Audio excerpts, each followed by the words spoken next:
All right, injury status. Isaac Yadam will be out. The questionable guys will be John Ridgway coming off of the shoulder, and then Alvin with the ankle. Everyone else is no status, so we should be good to go.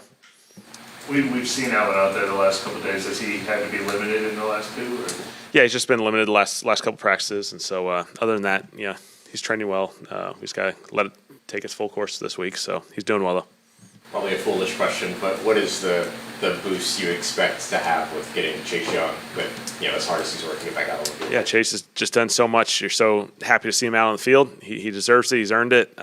Nothing's been easy on this path for him, and so he's had an excellent week of practice. He's done an excellent job, and certainly there'll be some juice and excitement for him just to get out there. I think it'll bring all the other guys a little more juice as well.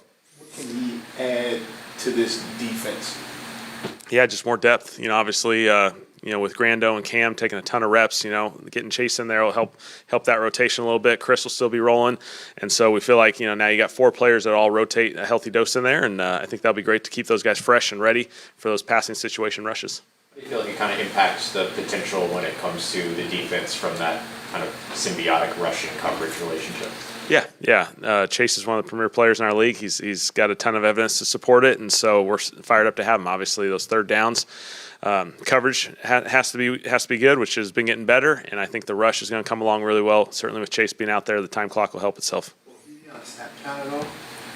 We'll keep an eye on it, but he's done a ton of work, so he should be in a good place just to go. And just with where things are right now, as you continue to evolve this offense, we've seen Kendre Miller start to get more and more involved, more snaps over the weeks. Just what's kind of the overall maybe goal with him and Alvin and how you negotiate? Kendre's just doing a phenomenal job, and I think a lot of these really talented run games in this league have 2 backs that are able to kind of balance each other out, and so it's good for Alvin. Alvin's got a lot in the pass game naturally in every week, and so I think having both those guys will give us the versatility and the depth to handle a game, whichever course it takes as far as volume and runs or passes.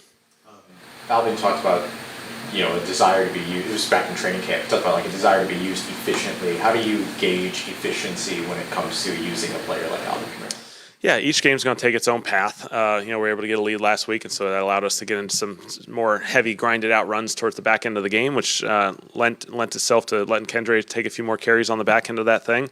Again, it's a long season, but also, we want Alvin to be fresh and have the impact that he's always had on games, and so he's certainly going to be in there. And a lot of the big downs, the big situations, he's always going to be in there. But I think it gives us that depth and that versatility to have both those guys be available. Good. Awesome. Thanks, guys.